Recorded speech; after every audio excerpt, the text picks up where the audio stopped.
Mozambique, South Africa, Botswana, India, vamwe vari kuEurope, vamwe vari kuAsia, vamwe vakatekeshera neAfrica yose. Aiwa, tinokudza Mwari zvikuru, tinoda kukutendai panguva ino kusangana kwatiri kuita zvakare mune chino chirongwa. Takambouyazve pamashure apo tichikurukura pamusoro penhau yaSimba naRozi iyi. Tikati isusu nyaya yaSimba naRozi yokwidza makata. Ichokwadi, regedzai ndibve ndatsanangurira vamwe vanga vachibvunza mubvunzo, munzwisise patinotaura nhau yekuti nyaya yakwidza makata. Chinonzi kukwidza makata kubva pane level repasi yoenda yondotongwa kana kuti yondokurukurwa yava palevel repamusoro. Ratinoti level repamusoro, hakuna level repamusoro rinopfuura Jesu. Saka isu taakuisa soko raMwari panyaya idzodzi dzakaita sedzidzi, nemhaka yei, nechikonzero chekuti kune vamwe vakateerera vakasara vakuwara, uyevo vamwe vanga vari mukati mwenyaya yacho zvikavakanganisa. So tine anonzi soko, ndiye anonzi Jesu, ndiye anoita kuti vane mibvunzo yese maringe nenyaya idzi dzipindurike. So sei takafunga kuisa soko ipapapa? Chikonzero chakaita kuti ngatiisei soko panyaya iyi inhau yekuti mwanasikana achitsanangura nyaya yake akazotsanangura zvakabva zvationesa kuti akanga akainitiatwa into Satanism. Zvimwe zvaiitika, zvizhinji zvaiitika panyaya iyaya zvaitungamirirwa neSatanism. Zvinova zvinhu zvakakonzera kuti mai vazova nehasha dzakanyanya, vanhu vasingazivi kuti ndiyo yanga itori Satanism yacho. Zvinova zvakakonzera kuti mwana andotariswa, maresults obuda zvichinzi akabatwa iye asina zvake, asi iri Satanism. Takatsanangura zvakawanda ipapo. Zvinova zvakakonzera kuti umwe azogara mujeri kwemakore akawanda chaizvo, zvinova zvinorwadza, asi yanga ingori Satanism. Saka takatsanangura papati 1 yedu. Kana usina kuiona, dzoka kumashure undotsvaga nyaya yakanzi nyaya yaSimba naRozi yokwidza makata. Enda undonyatsonzwisisa, uchanzwa zvizhinji pane izvozvo. Nhasi hatisi kuda kudzoka ikoko, nhasi tiri kuda kuenda mberi, tiri kuda kuenda mberi nenyaya yedu. Tine vanhu vakavanga vachibvunza nekuda kunzwisisa pamusoro peSatanism. Panapa tauya kuzofumura Satani. Ipo pano tinoda kufumura Satanism yacho yese. Kuifumura ndekupi? Kukudzidzisaiwo kuti uinzwisise kuti yakadini, uye Satani wacho akaita sei, uye anovavarirei kuupenyu hwevanhu, ende anoopareta sei kuvanhu. Tikangodaro tamunanika. Zvinoreva kuti Satani paanosangana newe haasisina simba, nokuti chinoita Satani anotora advantage yekusaziva kwedu. Ndosaka Bhaibheri Hosea chapter 4 verse 6 ichiti vanhu vangu voparara nekushayiwa zivo. Satani anoshandisa advantage yeignorance. Kusaziva kunenge kuri mwatiri ndokwaanoshandisa. Wanzi wangotanga kuziva kuti Satani akamira so uye anoopareta sezvizvi, haasisina simba. Asi haufani kungoziva chete, unofana kuziva wochizova naJesu. Nokuti Bhaibheri rinoti zvino tichati chiko? Kana Jehovha ari kurutivi rwedu, ndiani achatirwisa? Rumwe rugwaro rwoti hakuna chombo chakagadzirwa kuzorwa nesu chichabudirira. Handiti? Saka unofana kuti kana waziva maitiro aSatani, nekuti Satani wacho ndiani, unofana kuchizova naJesu ane simba rekuzodhifita Satani wacho. ndava tikaverenga Philippians chapter 2 from verse 9 tichikwidza, unozonzwa kuti saka Mwari wakamukudza zvikuru akamupa zita rinopfuura mazita ose, kuti muzita raJesu Kristu mabvi ose apfugame, avari kudenga navari panyika, kuti ndimi dzose dzipupure dziti Jesu Kristu ndiye Ishe. Handitika Mwari ndiye nyakupfekedza Jesu bhachi reumwari rokuti paunongoti nezita raJesu, kingdom yaSatani inobva yadedera, inosheka. So taakuda kutanga kupinda panyaya yedu yanhasi. Tisati tapinda, regai ndiyeuchidze uyo nauyo nauyo vanga vasati vasubscribe pachannel yedu, vanga vasati vabaya pakanzi subscribe, enda undobaya pakanzi subscribe, ubva wabaya kabell kaya ka notification bell, nokuti tichava nezvirongwa zvizhinji, tichava nedzidziso dzakawanda pano. Uyewo garai mazviziva kuti Elder David Kanjanda muimbi wedzimbo dzechitendero dziripo pano nedzimwe dzichauya pano. Handitika Mwari akuitirai zvakanaka, akukomborerei. Muzofollowa chirongwa chedu chiri pano zvakare chinonzi dzimbo neshoko, chinonzi dzimbo neshoko. Chirongwa ichi tinotora dzimbo dzatinoimba mumakereke dziya todzikurukura nezvadzo, toona kuti dzinoenderana here nekuti tirambe tichidzimba tichirumbidza Mwari. Taakukompea manzwi anotaurwapo nesoko raMwari, toona kuti zviri kuenderana here. Kana zvisikaenderani, saka toita sei? Handitika saka zviri muchirongwa chedu chinonzi dzimbo neshoko, munhu achifollowa futi ichocho. Handitika Mwari akukomborerei, Mwari akuitirei zvakanaka. Nhasi tinoda kutaura pamusoro pekuti chinyi chinonzi Satanism. Chinyi chinonzi Satanism? Mhinduro iri straight isingatendereri inongoti Satanism umambo hunotongwa kana kutungamirirwa naSatani. Chinonzi Satanism umambo hunotungamirirwa naSatani. Satani ndiye mukuru weSatanism. Chinonzi umambo ibato, nganditaurei zvinonzwisisika zvatinoziva isusu. Handiti munoziva kuti tine hurumende kana kuti tine mabato ezvematongerwo enyika. Bato rimwe narimwe rine mutungamiriri waro. Handiti bato rimwe narimwe rine mutungamiriri waro. Bhendi rimwe narimwe, isusu tine bhendi rinonzi Kingdom Keys, sumbunuro dzeumambo, rinotungamirirwa naElder David Kanjanda. Handiti rine mitemo yaro. Ihoho hunotori umambo, ihoho hunotori umambo, ndokuti kana wapinda mubhendi reKingdom Keys, kana kuti sumbunuro dzeumambo, kana kuti kuorchestra mberi kwazvo, kana kuti kuFishers of Men, ukapinda imomo unotevedzera zviga zvemo. Kana uchida kushanda imomo, uchida kugaramo zvakanaka, uchida kuirana, mune mitemo yauchasvikira irimo. Saka panoti mutemo ipapo ndokutaura kuti pana ari kutonga.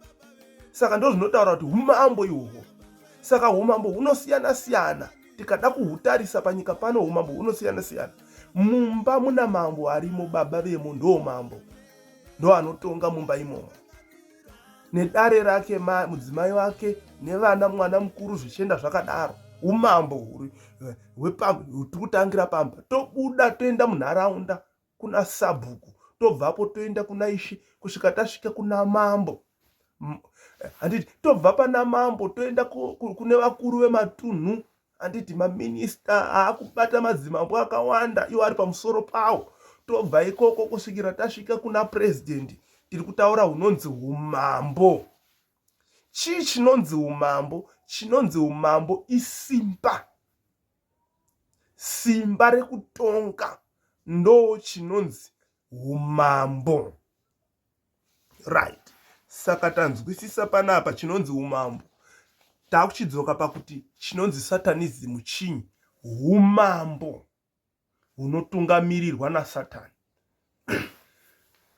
Tinongori neumambo huviri chete kana takutaura zvinhu zviri spiritual, zvinhu zvemweya, panongori neumambo huviri chete hunopikisana, umambo hwaMwari neumambo hwaSatani. Umambo hukangova huviri hauchatowirirani. Musafa makanyeperwa. Madzimambo ese amunoona aya, mambo Marange, mambo Mutasa, mambo Makoni, mambo Zimunya, whatever, ane mambo ani vamunoziva, ndataura ari padhuze andinokurumidza kucherechedza. Vana mambo ese ani munoona kuti vanowirirana kana vakasangana kumisangano. Uchida kuona kuti havawirirani, ngapaite one anodarika rwizi, anodarika muganhu, anodarika gomo, ondopinda munyika yeumwe, ogadza vanhu vake imomo. Ndo pauchazoona kuti vanhu ava havawirirani. Ndawa ari kuti waakuya nehumwe utongi munyika mwangu. Saka anotsvaga zvese, nzira dzese dzaanogona kuitira kuti arwise muvengi uyu. Anenge atova muvengi. Izvozvo zvinotori nemakuva pasi, zvine rufu izvozvo. Saka tine umambo huviri huripo husikafi hwakaenderana, umambo hwaMwari neumambo hwaSatani. Ava namambo vese vari 2 ava, vese vari 2, pane chinhu 1 chaanoda. Vese vanoda mweya wemunhu. Vese vari 2 vanoda munhu. Madzimambo aya ari 2, Mwari naSatani, vese vanoda munhu. But ngatichiendai tindotarisa tione panapa kuti nhasi takanyanyonangana naSatani. Uchaona iwowo kuti Satani ane pamuromo, Satani akaipa kwazvo, Satani imhandu, Satani mupanduki, Satani muparadzi, Satani murevi wenhema, Satani itsotsi, Satani imbavha, Satani igororo. Nei, munhu akasikwa naMwari, asi iye anovavarira kudawo munhu waasina kusika. Muri kuona here kutanga kushata kwake Satani? Tisati tataura kushata kwake, ngatichimboona iye mambo weSatanism anonzi Satani uyu, kuti anonzi Satani wacho ndiani? Iye anombonzi Satani wacho iyeyo ndiani?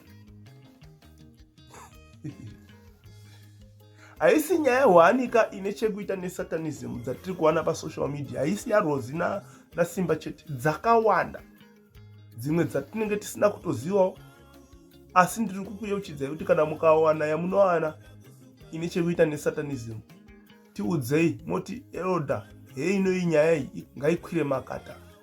Hatina chatinozeza, musambofa henyu makafunga kuti tinozeza.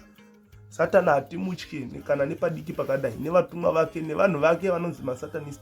Tinotoda kurwa naiye wacho, kwete vanhu vake ava nemaangels ake. Hatizvityezve ende hatizvivhunduki. Saka kazhinji mukaona tichitotaura nyaya dzakadai, Satani wacho anototsamwa. Uye kana atsamwa, anotsamwa ari muvanhu. Mukaona vanogumbuka vaya vachikomenda negative about the issue, motoziva kuti taane kakutanga kuva suspect.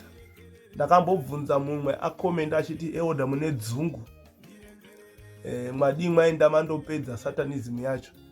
Ndakamubvunza haana kuzopindura zvakaenda kure. Ndakamubvunza kuti asuri mumwe wavo, akangonditi mungabva madaro here. Ndorega kudaro iyo anditangira pakuti ini ndiri kudzidzisa vanhu nezveSatanism kuti vazive, vachenjere, vangwarire mangwana kana muwenge auya, vaona kuti vangamunzvenga sei, vangakunda sei. Iwo nditi ndine dzungu. Saka ndakazoudza mumwe ndikati so ndaandichida kuzomubatsira maringe nematauriro ake, but iye akazongokata conversation yacho. Ndaandichida kunyatso kuzomubatsira nemweya wakanaka, kuti azvizive kuti hatipo kupedza Satanism isusu. Tiripo kudzidzisa vanhu kuti vasatakwe neSatanism. Satani achabatwa naMwari agoiswa mujeri. agoiswa mutorongo, kwete kuti isusu tisu tinopedza satanism. Isu tinongoparidza Jesu. Munhu akava naJesu, Satani haasisina simba kuupenyu hwako iwewe. Handei nenyaya yedu mberi tione kuti anonzi Satani ndiani. Ngatitangire isusu pakuti kunongova ne3 maarchangels akamentionwa nemazita avo mubhaibheri.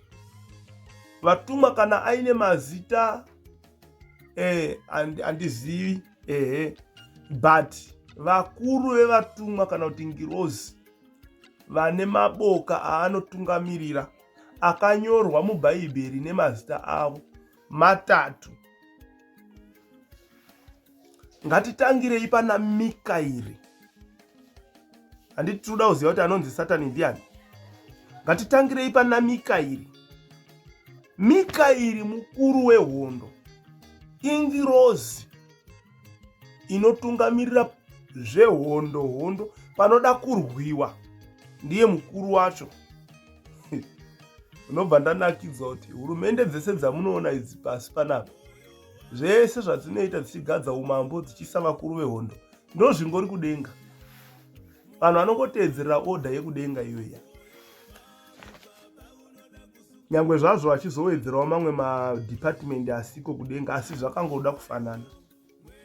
Tinoona sei kuti Mikaeri mukuru wehondo yekudenga? Tikaenda pana Judhi, mubhuku raJudhi, ndikuita ndichivhura panapa, tiverenge scripture yedu iri kuna Judhi, kana kuti Judas. Bhuku rinonzi Judhi kabhuku kadiki diki kari kumupeto kwebhaibheri, taakuda kupinda muna zvakazarurwa. Jude verse 9 haina chapter, inongonzi Jude verse 9. Ndo mamwe emabhuku madiki mubhaibheri anenge asina mascriptures, saka anenge asina machapters. I mean inongorine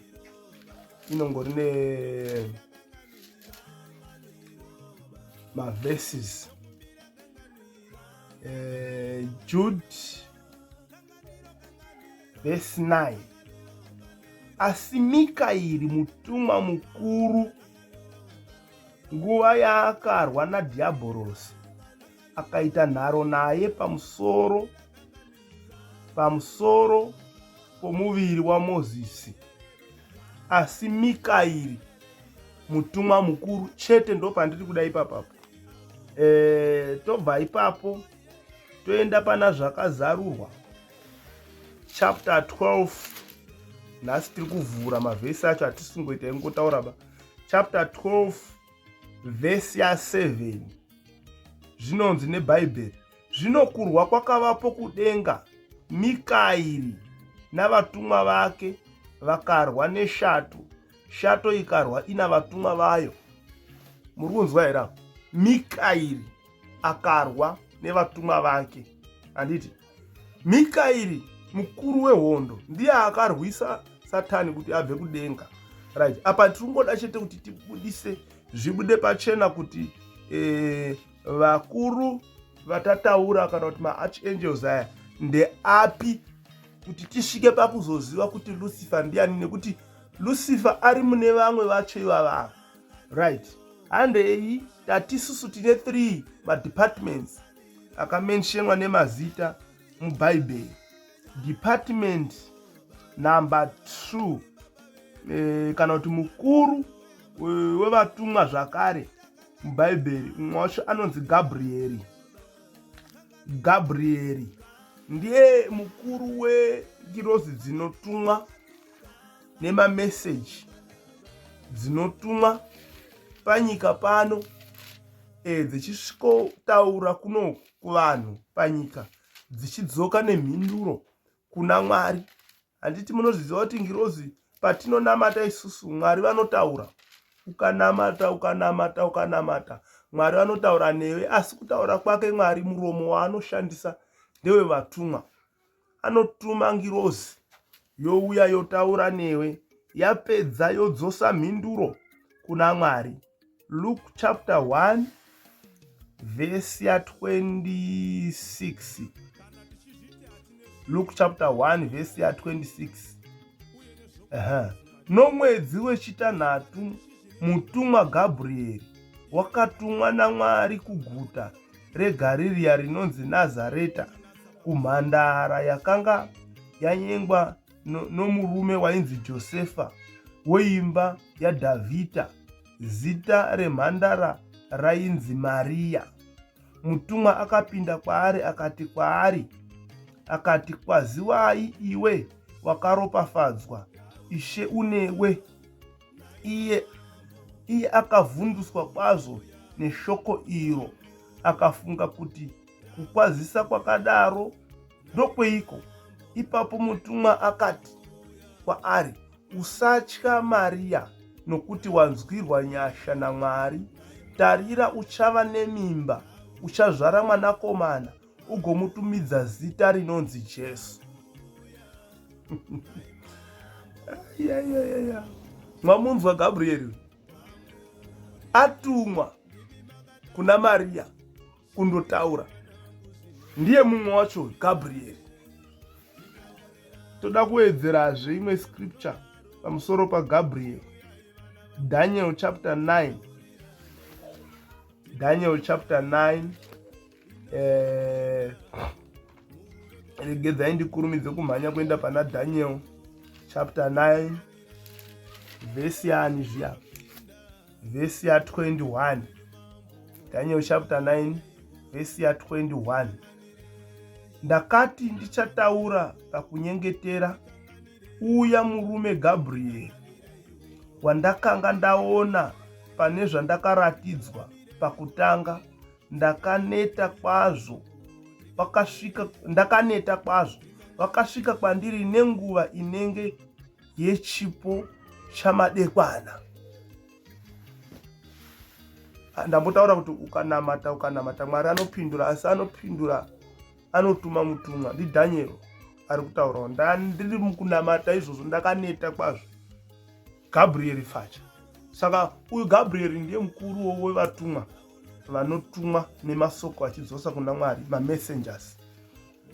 Tiri pa 3 madepartments akamentionwa nemazita mubhaibheri. Nhasi tiri kudzidza bhijana, tina chekumhanyira hedu.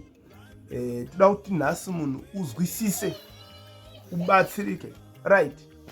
Tatisusu vakuru vatatu vengirozi vakataurwa nemazita mubhaibheri ava vaiva nebasa, kana kuti 3 madepartments, handiti 3 madepartments akamentionwa nemazita mubhaibheri: rezvehondo, rezvevatumwa, kozoita rezvepraising and worshiping God, kuimba, kurumbidza Mwari nokumunamata. Raitungamirirwa naarchangel ainzi iye Lucifer. Nhasi tiri kuverenga, hatisi kungotaura chete tichidarika, tiri kuverenga kuti zvijeke, handiti.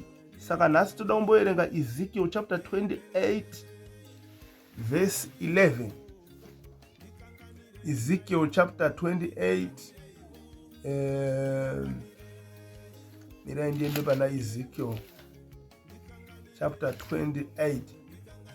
Nhasi tiri kuverenga, kutaura kunozoya mashure mekuverenga zvijeke. Ezekiel chapter 28 toda kuverenga kubva paverse 11 kusvika paverse 19.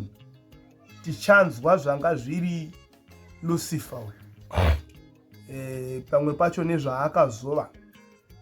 Verse 11 iri papi zviya: zvino shoko raJehovha rakasvikazve kwandiri richiti, mwanakomana womunhu, itira mambo weTire mariro, uti kwaari, zvanzi naShe Jehovha, iwe wekuisa chisimbiso chako pachiyero, uzere nouchenjeri, wakakwana pakunaka, wakanga uri paEdheni, mumunda waMwari, wakanga wakafukidzwa namabwe anokosha, amarudzi ose anoti resadio netopasi nedaimani neberiri neonyx nejaspiri nesafiri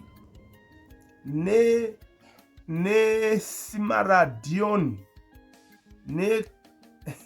shona zvainoita so nekabungri.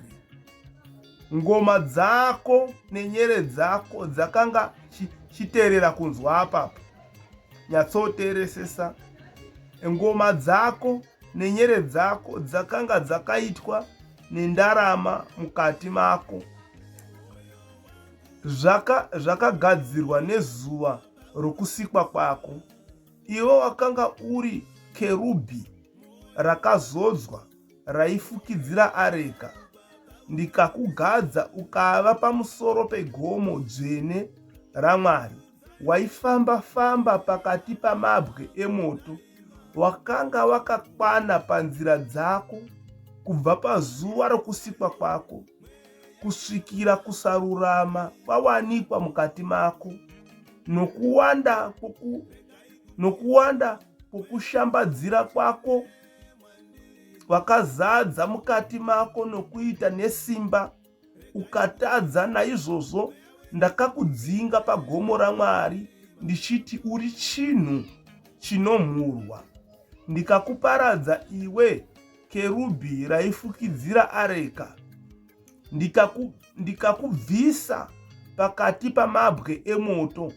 Mwoyo wako wakazvikudza nokuda kwokunaka kwako. Wakaodza uchenjeri hwako nokuda kwokubwinya kwako. Ndakakuwisira pasi, ndakakuisa pamberi pamadzimambo kuti akuone. Nokuwanda kwezvakaipa zvako nokusarurama kwokushambadzira kwako, wakamhura nzvimbo dzako tsvene. Naizvozvo ndakabudisa moto mukati mwako, wakakupedza ndikakushandura ukava madota panyika, pamberi pavose vanokuona. Vose vanokuziva pakati pamarudzi avanhu vachashamiswa pamusoro pako.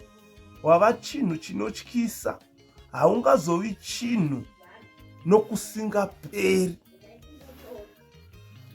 Ndo umwe mukuru werimwe department rezvekuimba, kurumbidza Mwari nokumunamata, ndiye uyu Lucifer ari kutsanangurwa nezvake. Ndati nhasi tiri kunyanya kuverenga, handei pana Isaiah chapter 14 verse 12.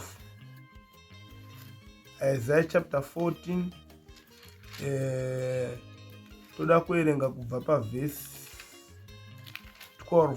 Gedai ndimhanyire pana Isaiah chapter 14 toda kuverenga kubva pavhesi 12 kusvika pavhesi 15. Inzwai zvinotaurwa panapa nesoko raMwari. Haiwa, wawaseiko uchibva kudenga, iwe nyamasasi, iwe mwanakomana wamambakwedza? Wakandwa seiko pasi, iwe wekuwisira marudzi pasi? Iwe wakati mumwoyo mako, ndichakwira kudenga. Izwai zvaazvichifunga Satani mumwoyo make zvakazopikwa neCIO redenga vana Mikaeri. Iwe wakati mumwoyo mako, ndichakwira kudenga, ndichakwiridza chigaro changu choushe kumusoro kwenyeredzi dzaMwari. Ndichagara pamusoro pegomo reungano, pamigumo yamativi okumusoro.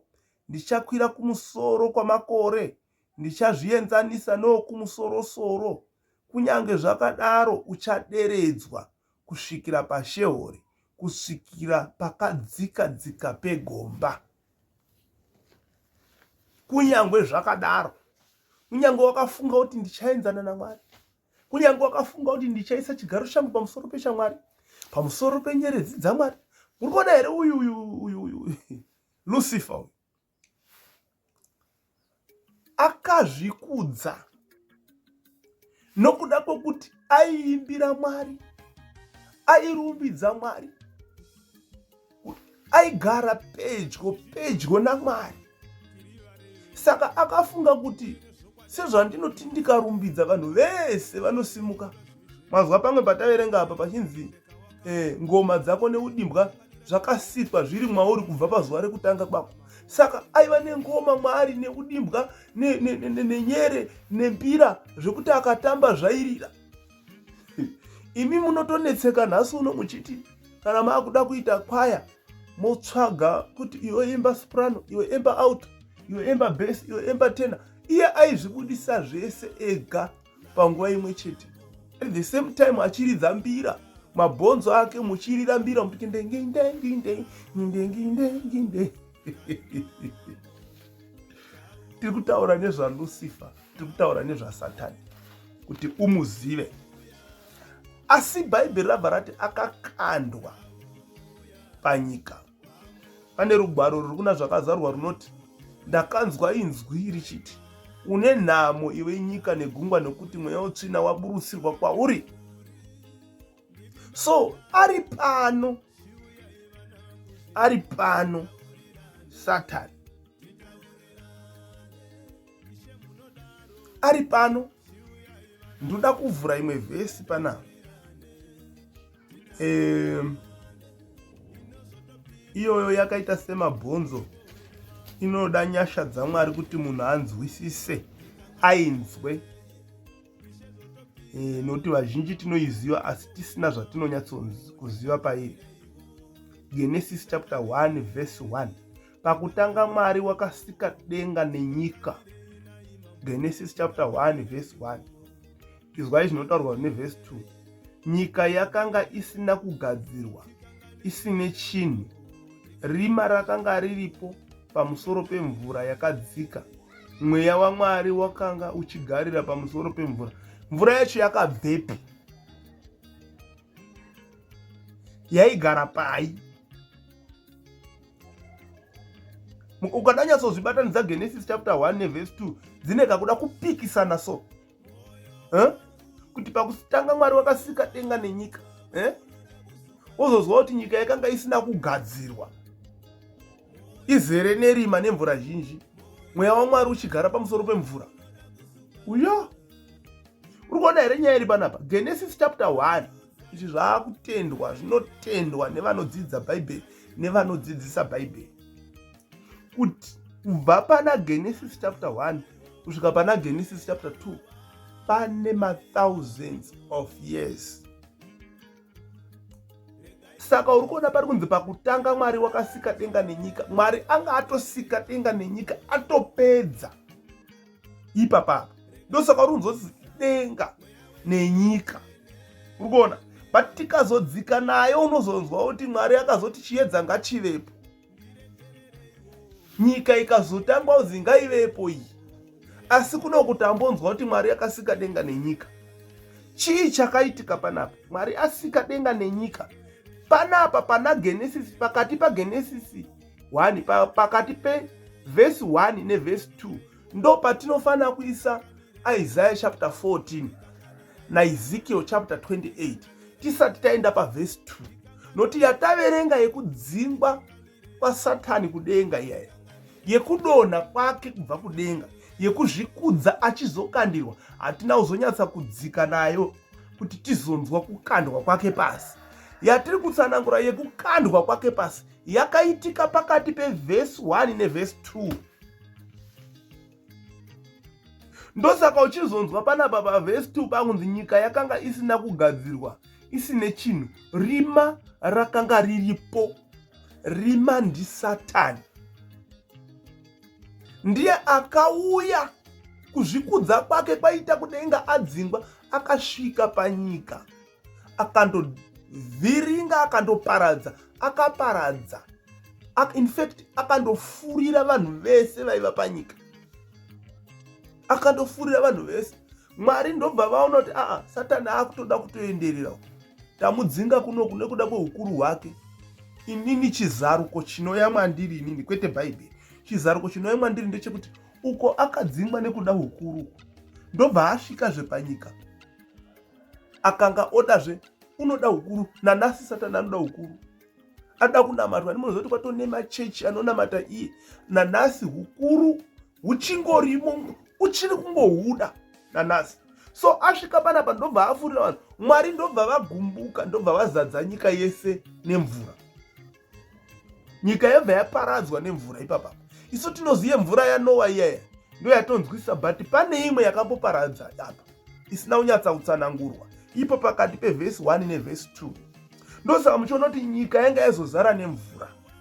Nyika yanga yangova mvura chete, pasina land, paine mvura nerima, meaning to say kuti panga paine mvura naSatani, mweya waMwari uri pamusoro pemvura. Vhesi 3 yobva yati Mwari akati chiedza ngachivepo, chiedza chikavapo. Mwari akaona chiedza kuti chakanaka. Mwari akaparadzanisa chiedza nerima. Usiku hukatumidzwa kunzi rima, rikatumidzwa kunzi usiku, chiedza chikatumidzwa kunzi masikati.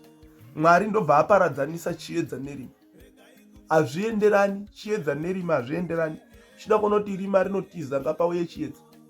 Pane rima ipopo pobatidzai malaitsi, muone kuti chiedza chinomira here. Zviri automatic kuti chiedza chikangoti bha, rima rinotaura kuti ndakutiza.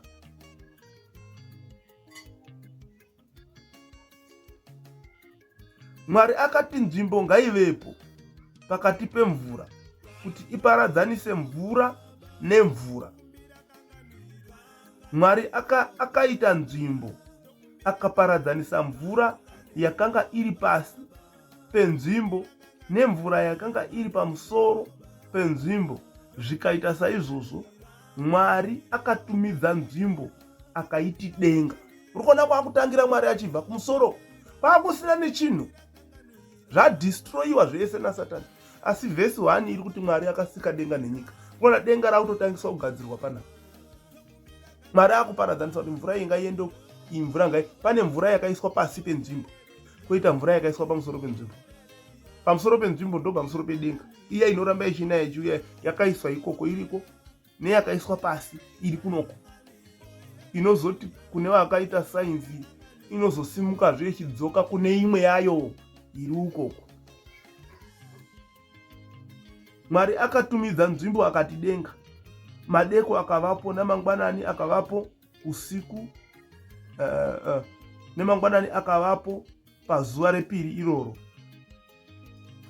Mwari akati mvura iri pasi pedenga ngaiungane pamwe chete kuti pasi pakaoma paonekwe. Zvikaita saizvozvo, Mwari akatumidza pasi pakaoma akati nyika. Ndo patigere panapa. Mvura yakaiswa muzvipoka zvipoka zvipoka zvipoka zvipoka.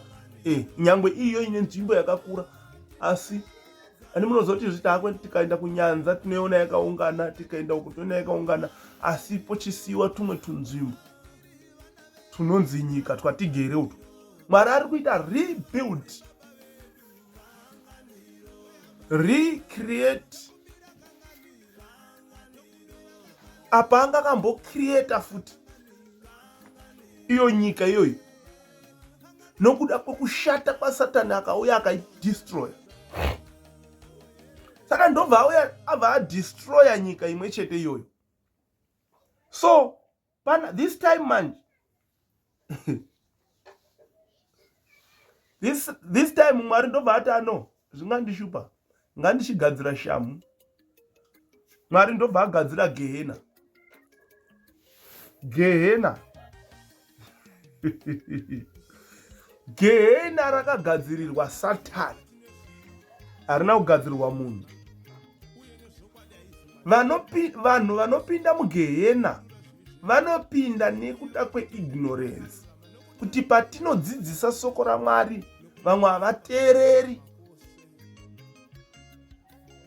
Kana uchida kuenda kudenga kunoendeka zvakanaka, usafa wakanyeperwa kunzi denga haripindiki. Rinopindika nekungotenda chete muzita raJesu, wogamuchira Jesu, wobarwa patsva, tichazosvika ikoko. But now ngatimbotarisai nhau yaSatani bana. So Satani akandwa panyika haana kuzorora, nanhasi haazorori, haasati azorora. Nei, nekuti ari kubheja kuti zvamakandigadzirira gehena handipindimo ndega,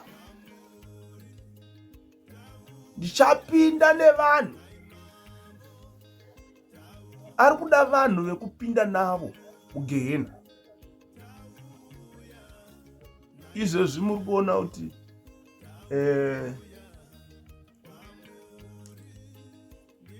tine mwanasikana uyo atatichataura nezvake, akainitiatwa. Satani anenge achida vakadaro ivavo. Ndakambonamatira umwe mwanasikana futi anga akainitiatwa kunzi akangotarisa murume udai dziso rake, murume wese anonzwa kuda. Muri kuona here kuti mabasa aSatani. Satani anoita zvinhu zvakawanda. Anogona kushandisa ivo vasikana vakatonaka chaizvo, zvekuti ukamuona unoramba kuti musatanist. Chii chinenge chichiitika? Anonzi iye achekerese. Anotora vakomana vakawanda vachindochekereswa kuitira kuti kuwanikwe ropa. KwaSatani kunodiwa ropa. So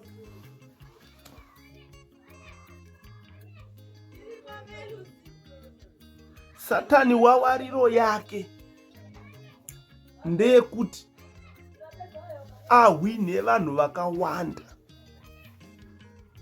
ahwina vanhu vakawanda ondotsvawo nevanhu. Kana atsva nevanhu, kuna Mwari inenge iri losi, nokuti Mwari haana kusikira munhu kuti aparare. Mwari akasika munhu nemufananidzo wake achimuda. Akamusika munhu uyu kuti adewo Mwari, anamate Mwari. Saka Satani haadi kuti Mwari anamatwe. Panonamatwa Mwari chete, panorumbidzwa Mwari zvekurevesa, umambo hwaSatani haumiri zvakanaka. Just kungorumbidza Mwari tisina chatakumbira. Izvozvo tinozoona kuna Acts chapter 16 vakasungwa Paul naSilas mutorongo. Havana kukumbira kuti Mwari tibudisei, vakangorumbidza Mwari. Kurumbidza Mwari kune simba, kunodisturba Satani. So sei Satani ari kubheja kuti handipindi ndega. Tataura tikati inhau yekuti ari kuziva kuti akagadzirirwa gehena ende anofana kupindamo mugehena. Zvakazarwa chapter 20 verse 1 inoti, zvino ndakaona mutumwa achiburuka kudenga ane kiyi yegomba rakadzika-dzika neketani huru muruoko rwake. Anga aine kiyi yegomba rakadzika-dzika, ndo gehena. Aine ngetani huru muruoko rwake, cheni yekuda kusunga Satani. Ndo zvichada kuzoitika. Akabata shato nyoka yakare, ndiye dhiabhorosiwo naSatani. Akamusunga makore ane 10,000. It's 1000 years. Akamukandira mugomba rakadzika-dzika, akamupfigiramo, akaisa chisimbiso pamusoro pake kuti arege kuzonyengera marudzi kusvikira makore ane 10,000 apera. Shure kwaizvozvo unofanira kusunungurwa chinguva chiduku. Kona anombosungwa for 1000 years ozombosunurwa. Ndaakujamba ndoenda paverse 10. Zvino dhiabhorosi wakavanyengera, akakandwa mudziva romoto neSaufa pane chikara nomuprofita wenhema kuti avarwadze masikati nousiku nokusingaperi-peri. Masikati nousiku nokusingaperi-peri. Apa paverse 10 ndo pataa kuchiona manje Satani uya azochikandwa manje mumoto nevanhu manje. Vakufana kutsva vagoparara nekusingaperi-peri, nokuti chinonzi gehena ndo inonzi internal death. rufu rusingaperi, rufu rusinga musazofa makafurirana muchiti tinongoenda kugehena kwacho totsva zvopera. Kutsva kwegehena hakugumi, kutongotsva kusvika narini munhu achingotsva chete, achiramba achitsva, achiramba achitsva, achiramba achitsva, achiramba achitsva. Ndo zvakaite gehena izvozvo. Gehena harisikiziba, haritiba imbonhingirira, hariiti sezviya zvekunga tiri kugocha kashiri. Kashiri ukakakanda mumoto so handiti kanobiribidika, biribidibidibidibidibidibidi, kabiribidika. Hiti ikawanda kanobva kafa. Kana kafa akachanzwi hiti. Ndimuruzvona. Nanhasi tikatora munhu tikamukanda mumoto anotsva, kana atsva haachanzwi, afa haachanzwi hiti. Zvino zvasiyana negehena. Gehena munhu anenge aiye chaiye, kwete nyama iyi, mweya. Handiti aimomo mugehena muyamuya, mweya uya haufi manje, unongoramba uchingotsva nekusingaperi. Uchida uziya kuti mweya unotsva ende unorwadziwa, ngatidaidzei munhu ane madhimoni panapa, tokomanda tichiti nezita raJesu moto. Unozwa richidza mhere, mwandipisa, mwandipisa, mwandipisa, mwandipisa. Pane moto unoburuka patinonamata, unodistroya madhimoni. Izvozvo ndo zvinoda kukuonesa kuti iwo paunozongobva panyika uchazengewo wava mweya sezviri ngirozi, sezviri dhimoni, sezviri Mwari. Handiti so Mwari mweya, munhu mweya, munhu angori munyama unongozobuda, tichangozobuda toenda munyika yemweya iyoyeyo inoraramire madhimoni, inoraramire vatumwa. Ikoko kuna Mwari ikoko tinenge tangova mweya saizvozvo. Handiti right, wadaro wava mweya saizvozvo izvo, ipapapo wava mweya kudaro ndo pari kunzikana uri mutadzi unochiiswa mugehena muyamuya pamwe chete naSatani. So ndo panozotsva munhu pamwe chete naSatani nekusingaperi. Moto wacho haudzimi, munhu wacho haachafi, akungotsva nekusingaperi. So ndo vavariro yaSatani iyoyo kuti ahwine masouls evanhu andotsvawo navo kugehena. Kana uine mubvunzo pane zvetatsanangura izvi, nyora mucomment section. Tine vanhu vatibvunza mibvunzo yakawanda, don't worry, tiri kuuya nemhinduro dzenyu. Umwe akabvunza pamusoro pevakafa, zvakamira sei chirongwa ichocho tiri kuuya nacho, musanetseka. Asi izvozvi zvikwanhasi, regai timbogumira panapa.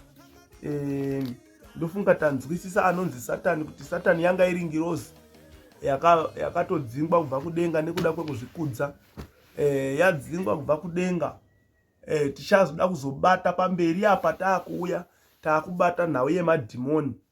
Nekuti Satani uyu paakadzingwa kubva kudenga haana kungouya iye, akatora 1/3 yemaangels, kana kuti chetatu chevatumwa vanga vari kudenga, vaimutsigirawo akadzika nawo pano pasi. Ipapo ndo pane nyaya vadikani, ndo pane nyaya, nekuti madhimoni aya ndo aanotuma, ndo kune inonzi mweya yerudzi, mweya yenzvimbo, mweya yezvinamato. Papo pane nyaya, ipapo pane nyaya yakakura. Tichapabata papart 3 yedu yokwidza makata.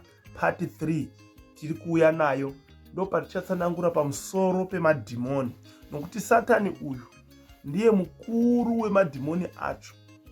Unotuma madhimoni ake achisvikoita zvaanoita muupenyu hwevanhu, ende haazorori, vari busy, nekuti vese Satani nemadhimoni ake ndo vakagadzirwa gehena. Saka chinangwa chavo ndechekuti hatipindi motega, ende vari kubhecha. Saka tichatsanangura pamusoro pemadhimoni aya, tapedza tochizobata nhau yekuti tinokunda sei. Tichatsanangura zvese madhimoni anooparata sei muupenyu hwevanhu. Zvese tinoda kuti tikusvike ikoko, tozosvika pakuti tinozvikunda sei. Saka rambai muinesu, share vhidhiyo iri, mulaika, laikai vhidhiyo redu rifambe chaizvo, musarega kulaika vhidhiyo, laikai vhidhiyo rifambe. Vasati vasubscribe, please subscribe. Mwari yakuitirei zvakanaka. Musakanganwa kutora music yedu, music yesemwe yese yakanzi Elder David Kanjanda. Ngatitorei tichipota tichivarairwa nayo tiri kudzimba tichikomborerwa. Muchasangana nedzimwe dzesungura dzakanzi David Kanjanda. Musaneseka zvenyu ndedzangu. Ndakatanga ndichiita sungura kumashure umo. Pandakazotendeuka ndo pandakazochinja ndikatanga kuita gospel. Saka kune vasati vazwisisa izvozvo, ndizvo zvacho mamiriro azvakaita. Ndakukunamatirai Mwari wemasimba ose, Mwari wakaita denga nenyika, Mwari anogara nekusingaperi, Mwari waAbhurahamu, Isaka naIsraeri. Muve nevose vakateerera nevateerera meseji iyi. Ndataura kuvanhu venyu Mwari, zvamandipa nhasi kuti nditaure. Ndinoziva kuti basa rose rasarira mumaoko enyu Mweya Mutsvene, kuti mutaure nehana dzevana venyu, mutaure nevanhu venyu ava Mwari. Nezita raJesu Kristu weNazareta tinokutendai kuti zvatataura zvive nechibetsero, zvibatsire uyo nauyo nauyo nauyo nauyo. Tinokutendai nekuti soko renyu munondo, munhu haararami nechingwa chete asi nesoko rimwe narimwe rinobuda mumuromo waMwari. Tinokomborera vose vatarira vhidhiyo iri. Tinovaropafadza, tinovaropafadza, tinovaropafadza. Muzita raBaba, reMwanakomana nereMweya Mutsvene, muzita raJesu Kristu weNazareta. Amen. Vatsvene vose ngavangoti amen mucomment section.